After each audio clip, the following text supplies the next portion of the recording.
Vivi Love Story present Kinain niya ang keps ko. Ako pala si Tess. At siya naman si Kuya Limuel. Nakakainis talaga si Kuya. Habang nagbibihis kasi ako, sumusulpot na lang bigla. Overprotective kasi si Kuya. Sa tuwing may lalaking lumalapit sa akin, lagi niya akong pinapagalitan na para bang nagseselos ito. Ano ba naman ang karapatan niya? Kapatid lang naman kami. Pagkatapos ng party, uuwi na sana ako. Lagi kong kinokontak si Kuya. Ngunit sabi niya, magpahatid na lang daw ako sa kalaguyo kong si Dennis. Akala niya siguro, hindi ko siya nakikitang magkasama silang dalawa ng kanyang girlfriend. Aaminin ko, nasaktan ako nang nakipagtalik siya sa ibang babae. Inis na inis talaga ako sa babaeng yun. Feeling ko tuloy, hindi ako mahal ng aking kuya na si Limuel. Habang isang araw, pumasok ako sa school. Nakita ko pala ang aking tiyahin na si Susan.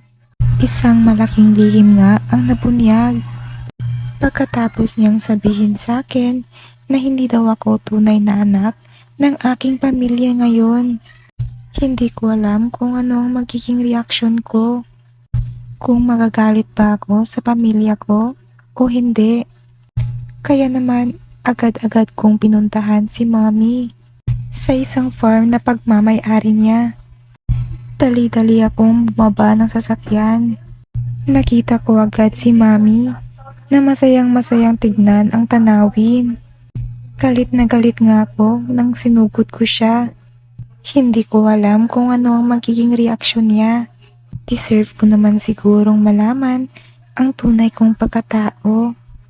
Kaya diretsahan ko siyang tinanong kung anak niya ba talaga ako.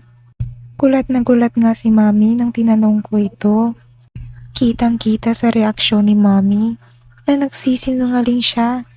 Sinagot niya din ako na ang tunay kong ama ay wala ng iba kundi si Daddy. Hindi na nga ako naniwala sa mga sinasabi ni Mommy. Galit na galit ako kaya diretsahan akong umalis. Kaya pinuntahan ko ang aking nobyo na si Dennis para ilabas ko lahat ng galit ko sa Mommy ko. Ngunit pinipilit niya akong magsigarilyo kahit hindi ko naman gusto ito. Kaya naman, tinapon niya ito. Dahil alam naman niyang iba ang hanap ko. Hinayaan ko na lang si Dennis na gawin ang gusto niyang gawin sa akin. Ipinaubaya ko na ang aking sarili para sa kanya. Grabe, kinain niya ako. May round 2 pa nga naganap sa amin. Ngunit nagalit ako sa kanya dahil bigla na lang niyang kinain yung keps ko. Kaya lumapas muna ako sa car namin para magpahangin. At hindi namin alam na may nagmamasid pala sa amin. Kaya sa bahay nila Dennis na lang namin tinuloy ang lahat. Andun na sana kami ni Dennis. Kaso dumating yung kuya kong napaka-overprotective sa akin. Kaya naman sumama na lang ako kay kuya. Parang wala nang gulo na mangyayari. Habang pauwi na kami ni kuya, kaming dalawa naman ang nag-aaway. Galit na galit ako sa kanya dahil pinipigilan niya yung gusto kong gawin. Hindi ko nga siya pinipigilan sa mga gusto niyang gawin sa mga babae. Kaya nagalit rin siya sa akin. Sabi niya, bumalik ka na lang doon kay Dennis kung mahal mo siya. At pagkagabihan, kinausap ko si kuya kung anong problema niya. Sabi niya, nagsiselos daw siya sa tuwing may mga lalaki akong kasama. Ako naman, sinabi ko sa kanya ang tunay kong pagkatao na hindi talaga kami tunay na magkapatid. Kaya sabi ko sa kanya, mahal mo ba ako, kuya? Kaya naman, kinilig talaga ako nang sinabi niyang oo. Napayakap tuloy ako sa kanya. Kaya doon na nagsimula ang bakbakan ng giyera. Ipinaramdam ko kay kuya ang tunay kong pagmamahal sa kanya. Naging masaya ang aming relasyon ni Kuya Lemuel. Kahit hindi muna namin pinaalam kina mami at daddy. Nilihim muna namin sa aming mga magulang ang aming relasyon ni Kuya Lemuel. Ayaw kasi namin silang masaktan sa aming lihim na pag-iibigan. Hindi naman siguro masama ang aming ginawa ni Kuya Lemuel. Dahil malinaw na sa aming dalawa na hindi kami tunay na magkakapatid. Masayang masaya rin ako na naghiwalay na si Kuya at ang kanyang dating girlfriend. Nagyakapan kami ni Kuya.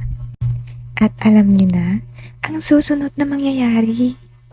Ngunit ng kinabukasan ay hinarangan kami ni Dennis sa isang daan.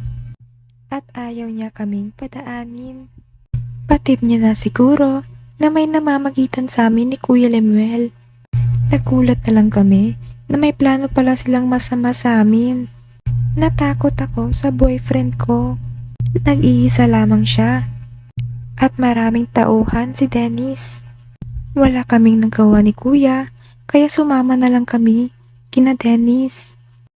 Nag-alala nga ang aking boyfriend na si Lemuel. Ngunit sinabihan ko na lang siya na matulog na lang muna kami. At sa hindi inasahang pangyayari, tumating ang isang tauhan ni Dennis. Tinakot nga niya si Kuya Lemuel. Tinutukan niya ito. Kaya naman, napilitan akong sumama sa kanya. Ayaw ko ring masaktan ang boyfriend kong si Lemuel. Walang nagawa ang aking boyfriend na si Lemuel para ako hindi kunin ng tauhan ni Dennis. At pagdating ko sa kwarto ni Dennis, nabulabog ako sa mga bagay na pinapagawa niya sa akin. May naghanda na palang patibong para sa aming dalawa ni Kuya Lemuel. Kaya nakiusap ako kay Dennis na huwag kaming saktan ni Lemuel. Kapalit nito, gagawin ko ang lahat ng gusto niyang ipagawa sa akin. Marami pa siyang sinasabi sa akin. Alam ko naman kung anong hanap niya. Jesus, sabi pa niya sa akin na masyado ko daw siyang nasaktan. Ang dami pa niyang sinasabi. Alam ko namang pampaligaya lang niya ako. Hindi rin naman tunay na pagmamahal ang naramdaman ko sa kanya. Nangyari na nga ang mga bagay na ayaw kong gawin kay Dennis. Hinagpis-hagpis ko ang malaki kong papaya sa kanyang likuran.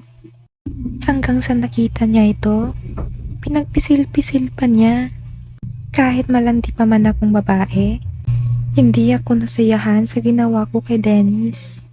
At buti na lang, tumating ang aking boyfriend na si Lemuel upang ako'y tulungan habang hinahalikan ako ni Dennis. Hinampas nga niya ito ng isang malaking kahoy.